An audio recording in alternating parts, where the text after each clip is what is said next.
ਅਸੀਂ ਤੁਹਾਡੇ ਘਰ ਨਹੀਂ ਉੱਥੇ ਜਾ ਸਕਦੇ ਹਾਂ ਜਾਂ ਕੋਈ ਮਤਲਬ ਪ੍ਰਸ਼ਾਦ ਲੈ ਸਕਦੇ ਹਾਂ? ਪਿੰਡ 'ਚ ਸਤਸੰਗ ਹੁੰਦੇ ਆ ਤਾਂ ਸਤਸੰਗ ਕਿਹਦੇ ਹੁੰਦੇ ਆ, ਮਤਲਬ ਕਿਸੇ ਗੁਰੂ ਦੇ? ਨਾ ਦੂਏ ਬ੍ਰਹਮਾ ਵਿਸ਼ਨੂੰ ਮਹੇਸ਼ ਹੋਰ ਕੇ ਦੇਖੋ, ਉੱਦਾਂ ਮੈਂ ਮਨਾ ਕੀਤਾ ਹੋਇਆ ਹੈ ਕਿ ਕੋਈ ਵੀ ਪ੍ਰਸ਼ਾਦ ਹੈ, ਗੁਰੂਆਂ ਦਾ ਪ੍ਰਸ਼ਾਦ ਅਸੀਂ ਲੈ ਸਕਦੇ ਆ। ਹਾਂਜੀ गीता ਦੇ ਵਿੱਚ खुद मना किया होया है कि जहाँ तुम्हारी श्रद्धा होगी वहीं तुम्हारा वास होगा। देवी देवताओं में श्रद्धा रखने को मना किया गया है। गीता में बोला है कि देवी देवताओं में श्रद्धा रखोगे तो देवलोक को जाओगे, पितरों की श्रद्धा रखोगे तो पितरलोक में जाओगे, भूतों में श्रद्धा रखोगे तो भूतलोक को चले जाओगे। तो आपने कहीं जाना है क्या? ਮਤਲਬ ਆਖਦੇ ਕਿ ਜੇ ਤੁਸੀਂ ਸਤਸੰਗ ਕਰਾਇਆ ਤੇ ਆਹ ਨੂੰ ਤੁਹਾਡੇ ਘਰ ਤੇ कोई गल नहीं, तुसी जाओ, अपनी अपनी शक्ल दिखाओ, फॉर्मेलिटी निभाओ, ਆਓ ਤੇ ਆ ਕੇ ਅੱਜ कुछ ਦਿੰਦੇ ਤੁਸੀਂ ਲੈ ਆਓ ਘਰ 'ਚ। ਜੇ ਕਿਸੇ ਨੇ ਤੁਹਾਨੂੰ, ਤੁਸੀਂ 12ਵੀਂ 'ਚ ਹੋ, ਕਿਸੇ ਨੇ ਤੁਹਾਨੂੰ ਤੀਜੀ ਕਲਾਸ ਭੇਂਟ ਕਰ ਦਿੱਤੀ ਕੋਈ ਕਿਤਾਬ ਕਿ ਜੀ ਇਹ ਕਿਤਾਬ ਬਹੁਤ ਵਧੀਆ ਲੇਕਿਨ ਤੀਜੀ ਕਲਾਸ ਦੀ ਹੈ, ਤਾਂ ਉਹਨੂੰ ਜਾ ਕੇ ਤੀਜੀ ਵਾਲੀ ਨੂੰ ਫੜਾ ਦਿਓ, ਲੈ ਆਓ ਉੱਥੋਂ ਪ੍ਰਸ਼ਾਦ ਲੈ ਆਓ, ਔਰ ਆਪਣੇ ਘਰ 'ਚ ਜਿਨ੍ਹਾਂ ਨੇ ਨਾਮ ਨਹੀਂ ਲਿਆ ਉਹਨਾਂ ਨੂੰ ਵੰਡ ਦਿਓ। ਤੁਹਾਡਾ ਰਿਸ਼ਤਾ ਵੀ बराबर हो गया, थोड़ा काम भी निकल गया। ठीक है, और कोई सवाल किसी का? हाँ, किसी दे मृत्यु भोज ते जाने हैं, मृत्यु दूर भोज जाने पे, हैं, हाँ दूर जाने हैं, फिर मजबूरन सानू खाना खाना पैंदा है। हाँ, फिर क्या करना चाहिए? उस ਇਹਦਾ ਵੇਲੇ ਵੀ ਅਸੀਂ ਭੁੱਖੇ ਵੀ ਹੁੰਦੇ ਆ, ਇਹਦਾ ਵੀ ਹੱਲ दूर ਹੈ, भी गए ਹੁੰਦੇ ਆ। ਇਹਦਾ भी हल मैं दस्या होया है कि भाव से भक्ति होती है। अगर आपका भाव है तो भक्ति है, भाव नहीं है तो वो आटा है। मानो तो गंगा जल है, ना मानो तो बहता पानी। इसी प्रकार जहाँ पर तुम्हारी बहुत मजबूरी है वहाँ तुम्हें छूट है, वहाँ तुम्हें छूट है। जैसे कोई सास ससुर हैं, वो कह रहे हैं खा प्रसाद राम जी का, कृष्ण जी का, हनुमान जी का, भले तू कबीर पंथी है, खा। वहाँ पे तुम खा सकती हो क्योंकि तुम्हारे पास ऑप्शन नहीं है। अब या तो झगड़ा करो, झगड़ा क्यों करो भाई, हमारा काम झगड़ा है ही नहीं, हमारा काम झगड़े वाला तो है नहीं है। हमारा काम है भैया ये ज्ञान यहाँ तक लेवल का है, इससे आगे का ज्ञान उस लेवल का है, तो उसमें कोई झगड़ा नहीं है। आप खा सकते हैं जहाँ पर आपकी मजबूरी होती है, ठीक है ना। कई लोग गले में कंठी नहीं धारण कर पाते, क्यों? उनके घर वाले कहते हैं कंठी नहीं पहननी है, अब हमारे इधर तो ऐसे होता है, मेरे साथ भी ऐसे तो आप उस कंठी को अपने पर्स में रख सकते हो, क्योंकि कंठी नहीं तो भक्ति नहीं, ऐसा नहीं है। कंठी तो एक यूनिफॉर्म है। कई लोग स्कूलों में पढ़ाई करते हैं, कई लोग घर में बैठ के पढ़ाई कर लेते हैं। लॉन्ग डिस्टेंस जितने स्टडीज़ करते हैं, घर बैठे काम होता है उनका। मेन तो पढ़ाई है ना, यूनिफॉर्म तो सेकेंडरी है।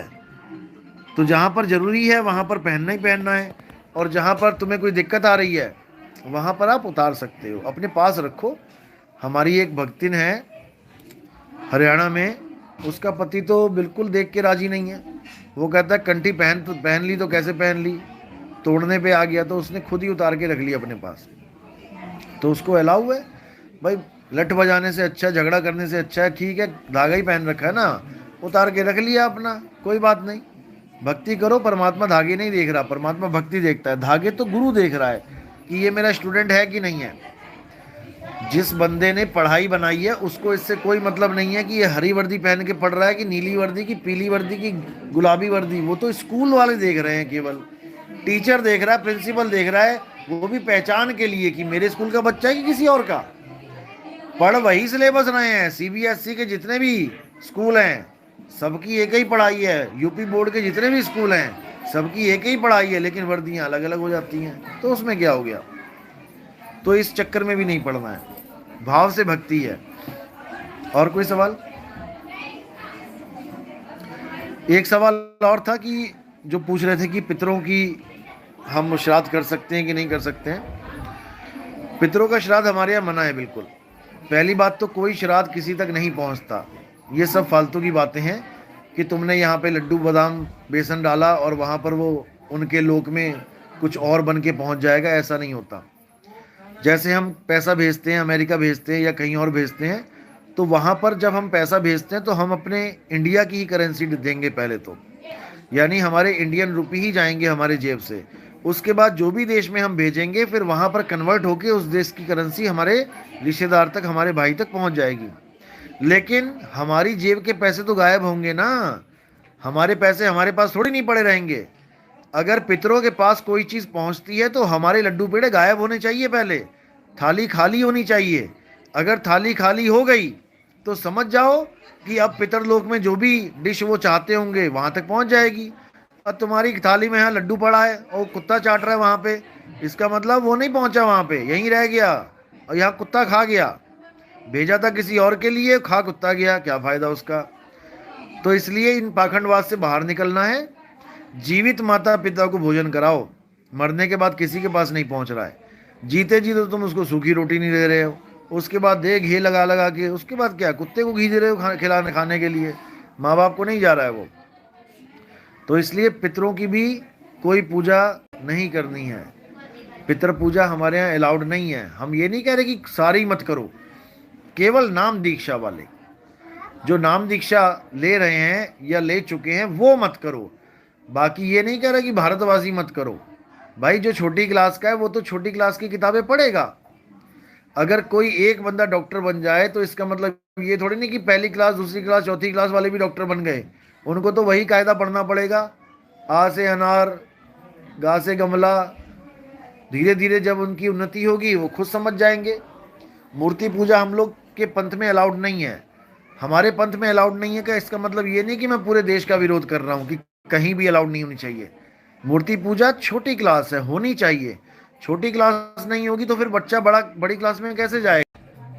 तो हमें इससे कोई विरोध नहीं है कि कोई मंदिर है मस्जिद है आप जाओ वहाँ पे ज्ञान प्राप्त करो, लेकिन कमाई आपको खुद से मिलेगी। बाहर आके कमाई कर, हम स्कूलों में जाते हैं पढ़ाई करने, कमाई करने थोड़ी नहीं जाते हैं स्कूलों में। कमाई आपको बाहर करवाई जाएगी, स्कूलों में तो आपने ज्ञान ले लिया बस। इसी प्रकार कमाई तब होगी जब आपको विधि पता लगेगी कमाने की। गुरु के पास जाते हैं कमाने की विधि जानने के लिए, नोट बनाने की विधि नहीं होती है, काम करके नोट कमाने की विधि होती है।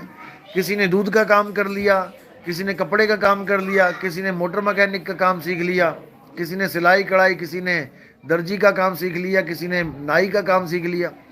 तो वो जो काम सीखा है वो विधि सीखी है, विधि के द्वारा पैसा आना शुरू हो जाएगा। पैसा डायरेक्ट नहीं आएगा कि तुम नोट ही बनाना सीख लो, ऐसा नहीं। इसी प्रकार परमात्मा डायरेक्ट नहीं मिलता, परमात्मा मिलता है जुगती से। जब गुरु जुगती बताता है, जुगती से मुक्ति होती है, बिना जुगती के मुक्ति नहीं होती। इसीलिए गुरु धारण करना बहुत जरूरी बोला गया कि बिना गुरु के आपको वो सूक्ष्म ज्ञान नहीं मिलेगा, वो भेद नहीं मिलेगा। कृष्ण जी अर्जुन के सामने थे ही, लेकिन जो दिव्य दृष्टि प्राप्त होने के बाद जो रूप दिखाई दिया वो बिल्कुल जमीन आसमान का फर्क था एक नॉर्मल रूप से। सारी उम्र वो कृष्ण जी के साथ रहा, उसको भ्राता कहा, उसको भाई कहा, उसको मित्र कहा, कन्हैया कन्हैया कहा। आप यकीन नहीं करोगे 11वें अध्याय में कृष्ण जी ने माफी मांगी है, कृष्ण जी ने नहीं, अर्जुन ने माफी मांगी है कृष्ण जी से कि मुझे माफ कर देना, मैं आपको भ्राता समझता रहा, आपको मैं दोस्त समझता रहा, आपको मैं कन्हैया कन्हैया करता रहा। तुम कन्हैया नहीं हो किसी एंगल से। कन्हैया तो वो था जिसको मैं समझ रहा था कि कन्हैया सिंगल पीस।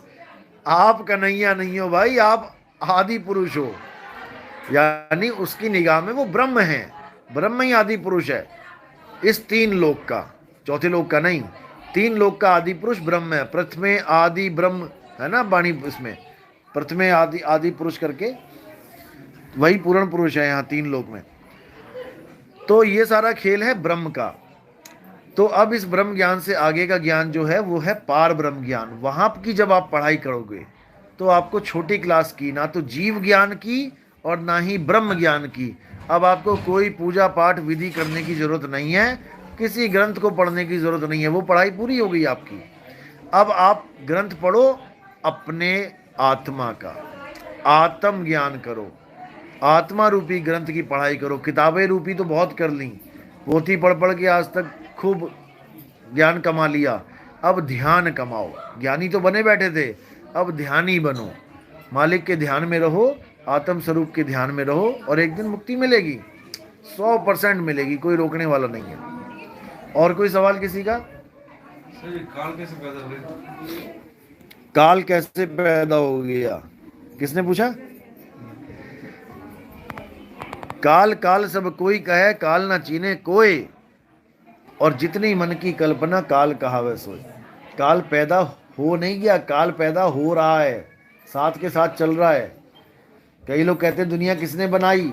भगवान ने बनाई। दुनिया बनाई नहीं, दुनिया बन रही है आगे से आगे। ये ब्रह्मांड एक्सपेंड हो रहा है, आगे से आगे बढ़ रहा है। देखो दुनिया देखो, आज से 100 साल पहले की दुनिया देखो और आज की दुनिया देखो, फर्क कितना है। कौन बना रहा है ये दुनिया को आगे से आगे? भगवान ने जो चीज बनाई वो अटल थी, वो बदलनी नहीं चाहिए थी, लेकिन ये बदल रही है। यानी दुनिया रोज बन रही है। दुनिया क्या है? ये सब दुनिया ही बैठी है। ये जो पिंडे सो ब्रह्मंडे जिन खोजा तिन पाया, जो हमारी कल्पना है वही काल है। हमारी जितनी, केवल काल को मत सोचो कि कोई एक आदमी काल है। एक आदमी काल है कब? जब एक आदमी को दूसरा आदमी मारता है। रावण का काल कौन है? राम। कंस का काल कौन है? कृष्ण। एक रूप में देखोगे तब वो एक काल दिखाई देगा, लेकिन काल सब कुछ काल ही काल है। आत्मा को छोड़ के सब कुछ काल और माया ही है। माया इसलिए बोल दिया क्योंकि वो बदल जाती है। तो काल और माया का भी रूप एक ही है। काल और माया एक ही रूप है, बस हमने नाम बदल दिया कि वो काल है, वो माया। असल में चीज क्या है कि समय में हर चीज बदल जाती है। समय के अधीन हर चीज बदल जाती है, तो समय बना दिया काल, और जो बदल रही है वो माया। बस इतना ही खेल है। काल और माया को एक आदमी और औरत करके मत जानो। केवल माया भी प्रकृति है। हवा, पानी, धरती, आकाश, ये सब माया ही है, जड़ माया है। ऐसे ही काल भी है। काल को बनाने वाला कौन है? सुरता ने काल को बनाया है। सूरत कौन है? अक्षर पुरुष ही सूरत है। सूरत काल को बनाती है। सपने में इतने बड़े बड़े महल बन जाते हैं, दुकानें बन जाती हैं, मकान बन जाते हैं। आप लोग रोड का काम करते हो, सपने में भी कितनी बार रोड बना दी होगी आपने, कितनी बार बनाई होगी रोड। वो कौन बना रहा है? सुरता बनाती है, कल्पना करती है और कल्पना में ही खेलती है। कल्पना में ऐसी रम जाती है कि वो कल्पना ही सत्य लगने लग जाती है। सपने में खूब डांस भी किया होगा शादियों में लोगों की, तो ऐसे रमे, ऐसा डांस किया कि ये भी याद ना रहा है कि ये मेरी कल्पना है। तो जितने देवी देवता ये काम करवा सकते हैं। सब कल्पना है, सब कल्पना। ये बॉडी में ही है, गुण रूप में तो बॉडी में ही है ये, और देही रूप में सब कल्पना, A to Z कल्पना, हर खेल कल्पना का।